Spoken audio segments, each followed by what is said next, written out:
নমস্কার, কেমন আছেন সবাই? লাইট হাউস অফ ইন্টেলিজেন্স চ্যানেলে আপনাদের স্বাগত জানাই। সো আজকে আমি দেখাতে চলেছি বিশেষ কিছু পৌরাণিক মন্দির। এই মন্দিরগুলো আমাদেরই মন্দির। সুন্দরভাবে এই মন্দিরগুলো স্থাপিত হয়েছে আজ থেকে বহু বছর যুগের আগে। মোটামুটি এই যে মন্দির আপনারা দেখতে পাচ্ছেন, যেটা আমাদের পূর্বপুরুষরা বানিয়েছেন, কিন্তু এই সমস্ত মন্দিরগুলো যদি আমরা এখন বানাতে যাই, কখনোই এরকম এত সুন্দর ছাঁচের মন্দির করতে পারবো না। যত টাকাই দিয়ে আমরা করি, কিন্তু কখনোই এরকম মন্দির আমরা তৈরি করতে পারবো না। এই যে মন্দিরে দেখাচ্ছি, এটা হচ্ছে শিবের মন্দির। ভিতরে মহাদেব রয়েছেন। আর এই যে মন্দিরটা দেখাবো, সেই মন্দিরটা হচ্ছে আমাদের রঘুবীরের মন্দির। এই যে মন্দিরটা এত সুন্দরভাবে কারুকার্য করা হয়েছে, যেখানে বিভিন্ন জিনিস অন্তর্ভুক্ত রয়েছে।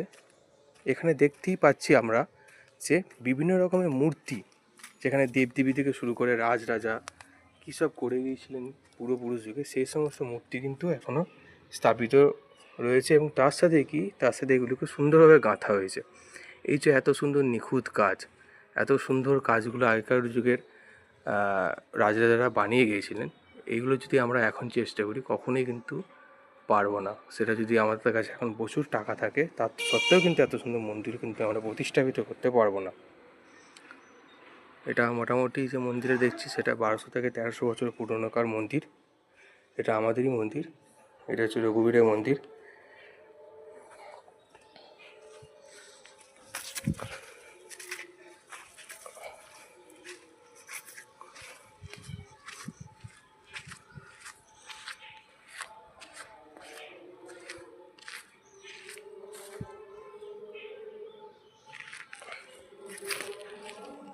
আর এই যে পাশের যে মন্দিরটা দেখাতে যাচ্ছি, সেটা হচ্ছে কালী মন্দির। এটা মোটামুটি 1100 থেকে 1200 বছরের পুরনো মন্দির। খুব সুন্দরভাবে প্রতিষ্ঠাপিত করা হয়েছে মন্দিরটি। এই যে দরজাটা দেখতে পাচ্ছেন, এটা হচ্ছে মায়ের মেন গেট, যেখানে আজও মূর্তি এনে লোকজন খাইয়ে পুজো হয়। চলুন আরও কিছু মন্দির আপনাদের দেখাই। এই যে সামনের যে মন্দিরটা দেখতে পাচ্ছেন, এটা হচ্ছে কালী মন্দির। এটা আমরা এখানে পালি তৈরি করি, মানে পালি এখানেই আমরা করি, মানে মায়ের যে নিত্য সেবা 12 মাসের আমরা মেনে চলি। এটা হচ্ছে মায়ের দরজা। আর সামনে যে মেন গেটটা, সেটাও দেখাই। এই যে এটা হচ্ছে মায়ের মেন গেট। এই মেন গেটের মাধ্যমে মা যাতায়াত করেন। প্রত্যেক বছর মূর্তি এনে লোকজন খাইয়ে ঠাকুরের পুজো আমরা করি। এর সাথে সাথে এখানে বলিও হয়, ছাঁচি কুমড়ো বলি। মা এখানে কোনো ছাগ বলি বা কোনো পশুর বলি পছন্দ করেন না, তাই মাকে ছাঁচি কুমড়ো বলি দেওয়া হয়ে থাকে। এই মন্দিরটাও মোটামুটি 500-600 বছরের পুরনো মন্দির। আর আরেকটা বিশেষ মন্দির দেখায়, সেটা হচ্ছে আমাদের শ্রীধরের মন্দির। এই যে মন্দিরটা, এটাও মোটামুটি বহু বছরের পুরনো। আনুমানিক বলতে পারবো 1200 থেকে 1300 বছর বা 1400 বছর হয়ে যেতে পারে। এখানে বিভিন্ন দেবদেবীর মূর্তি, বিভিন্ন রাজরাজার মূর্তি বিভিন্নভাবে খণ্ডিত করা হয়েছে। এত সুন্দর নিখুঁত কাজ, সমস্ত কিছু পাথরের তৈরি। দেখুন, মানে বলে না যে আগেকার যুগে পূর্বপুরুষরা মারা গেলেও তাদের স্মৃতি রয়ে যায়। এটা হচ্ছে মেন গেট। এটা দিয়ে আমাদের মধ্যে দিয়ে শ্রীধর মানে নারায়ণ যাতায়াত করে। এনারও 12 মাসে পালি হয় প্রত্যেক দিন।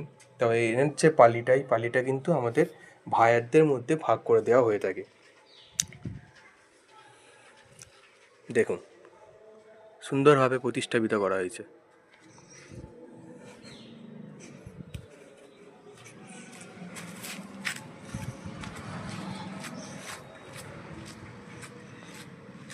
আরেকটা মন্দির দেখায়, সেটা হচ্ছে শিবের মন্দির।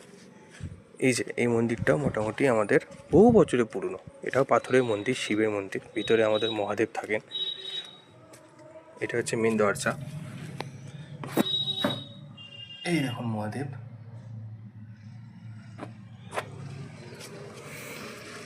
সো এটাই ছিল আজকের ব্লগ, যেখানে মানে যে ব্লগের মাধ্যমে আমি আমার বাড়ির পৌরাণিক যে মন্দির, সেই মন্দিরগুলো দেখাতে পারলাম আপনাদের। এবং আমাদের পার্শ্ববর্তী একটা গ্রাম আছে, আপনারা জানবেন হয়তো, বিষ্ণুপুর। সেই বিষ্ণুপুরটা টেরাকোটায় বিখ্যাত। সেখানে বহু পৌরাণিক মন্দির আছে, সেখানেও রাজারা প্রতিষ্ঠাপিত করেছিলেন। সেটা এখন ট্যুরিজম এরিয়া বলে বিবেচিত হয়েছে। সো এই সমস্ত যে এরিয়াগুলো, মানে আমাদের যে সমস্ত ঐতিহাসিক স্মৃতি, এত সুন্দর স্মৃতিগুলো আমরা এখন মানে বুঝতে পারছি। এই সময়কার যে স্মৃতিগুলো মানে আজকালকার নয়, সেটা বহু বছরের পুরনো স্মৃতি। এই যে মন্দিরটা আগেকার যুগের বহু রাজরাজারা পেরিয়ে গেছেন বা এখানে হাঁটাচলা করতেন, মানে সত্যি একটা খুব ভালো লাগে যে এইখানটা মানে এত সুন্দর আমার প্রিয় জায়গা, যেখানে বহু মানুষ, বহু মানে রাজরাজা এখানে একসময় রাজ করতেন। সো এটাই ছিল আজকে আমার ব্লগ। ভালো লাগলে অবশ্যই চ্যানেলটি সাবস্ক্রাইব করবেন।